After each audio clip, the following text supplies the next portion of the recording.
வணக்கம் நண்பர்களே, இது உங்கள் மார்க்கெட் நியூஸ் தமிழ். நேத்து 15 லட்சம் கோடி காலி, இன்னைக்கு 8 லட்சம் கோடி லாபம். இதுதாங்க பங்குச்சந்தை. நேத்திருந்த அந்த பயமெல்லாம் எங்க போச்சுனே தெரியல. இன்னைக்கு காலையிலேயே மார்க்கெட் ஒரு பாசிட்டிவ் எனர்ஜியோட ஆரம்பிச்சது. நிஃப்டி 400 புள்ளிகளுக்கு மேல ஏறி 22,912 லெவல்லையும், சென்செக்ஸ் 1372 புள்ளிகள் ஏறி 74,068லையும் கெத்தா முடிஞ்சிருக்கு. என்ன நடந்தது? ஏன் இந்த திடீர் மாற்றம்? வாங்க பாப்போம். ட்ரம் கொடுத்த அந்த குட் நியூஸ். இன்னைக்கு மார்க்கெட் ஏறினதுக்கு முக்கியமான காரணம் அமெரிக்க அதிபர் ட்ரம் கொடுத்த அந்த 5 நாள் கெடுதான். ஈரான் மேல இப்போதைக்கு தாக்குதல் நடத்த மாட்டோம், பேச்சுவார்த்தை நடக்குதுன்னு அவர் சொன்ன அந்த ஒரு வார்த்தை உலகச் சந்தைகளை அப்படியே மாத்திடுச்சு. போர் பதற்றம் கொஞ்சம் குறைஞ்சதுதான் இன்னைக்கு இந்திய மார்க்கெட்டுக்கு கிடைச்ச முதல் பூஸ்ட். அடுத்ததா போர் பயம் குறைஞ்சதால கச்சா எண்ணெய் விலை சரசரன்னு கீழே இறங்கிடுச்சு. $114 இருந்த பிரெண்ட் கச்சா எண்ணெய் இப்போ $101 கிட்ட வந்துடுச்சு. இந்தியாவுக்கு இது ஒரு பெரிய லாபம். எண்ணெய் விலை குறைஞ்சா நம்ம நாட்டு பணவீக்கம் குறையும். அதனாலதான் இன்னைக்கு மார்க்கெட்ல இவ்வளவு உற்சாகம். நேத்து அழுத முதலீட்டாளர்கள் இன்னைக்கு கொஞ்சம் சிரிச்சிருக்காங்க. இன்னைக்கு ஒரே நாள்ல பிஎஸ்சி பட்டியல்ல இருக்கிற நிறுவனங்களோட மதிப்பு 8 லட்சம் கோடி உயர்ந்திருக்கு. மார்க்கெட் கேபிட்டலைசேஷன் 423 லட்சம் கோடியே தொட்டுடுச்சு. நேத்து இழந்ததுல பாதி இன்னைக்கு கிடைச்சிருக்குன்னு சொல்லலாம். நேத்து 94,000 தொட்டு நம்மள பயமுறுத்தின ரூபாய் இன்னைக்கு கொஞ்சம் பலமாகி 93.87ல முடிஞ்சிருக்கு. ரூபாய் மதிப்பு வலுவானது எஃப்ஐஐகளுக்கு ஒரு நம்பிக்கையை கொடுத்திருக்கு. அவங்க விற்பனை வேகம் குறைய இதுதான் முதல் படி. இன்னைக்கு மார்க்கெட்டை முன்னாடி நின்னு வழி நடத்தினது பேங்க், நிஃப்டி மற்றும் ஐடி செக்டார் தான். ஹெச்டிஎஃப்சி வங்கி 2% மேல ஏறி மார்க்கெட்டை தாங்கி பிடிச்சது.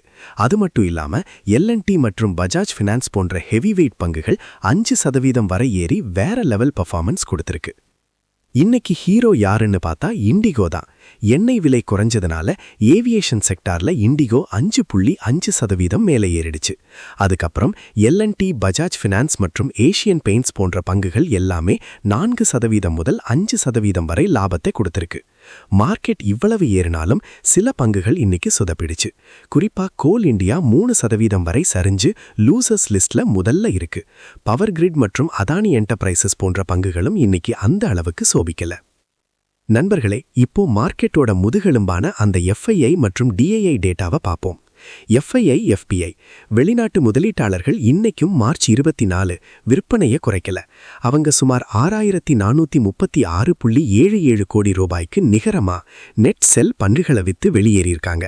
டிஐஐ ஆனா நம்ம ஊர் சிங்கம் டிஐஐக்கள் சலைக்காம இன்னைக்கு 5,485.91 கோடி ரூபாய்க்கு நிகரமா நெட் பை வாங்கி மார்க்கெட்டை பலமா தாங்கி பிடிச்சிருக்காங்க.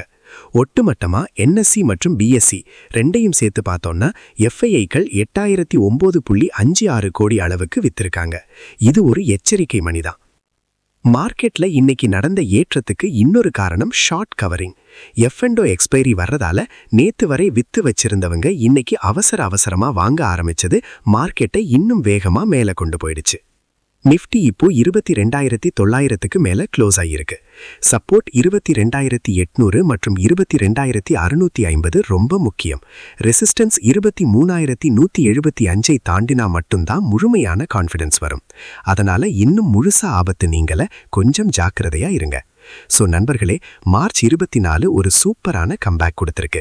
போர் பயம் குறையிறது ஒரு பக்கம் இருந்தாலும் வாலட்டிலிட்டி இன்னும் இருக்கு. நீங்க இன்னைக்கு ஏதாச்சும் புதுசா வாங்குனீங்களா, இல்ல நேத்து வாங்குனதை இன்னைக்கு வித்தீங்களா? கமெண்ட்ல சொல்லுங்க. மறக்காம மார்க்கெட் நியூஸ் தமிழை சப்ஸ்கிரைப் பண்ணுங்க. நாளைக்கு ஈவினிங் மார்க்கெட் ரிப்போர்ட்ல சந்திப்போம். நன்றி, வணக்கம்.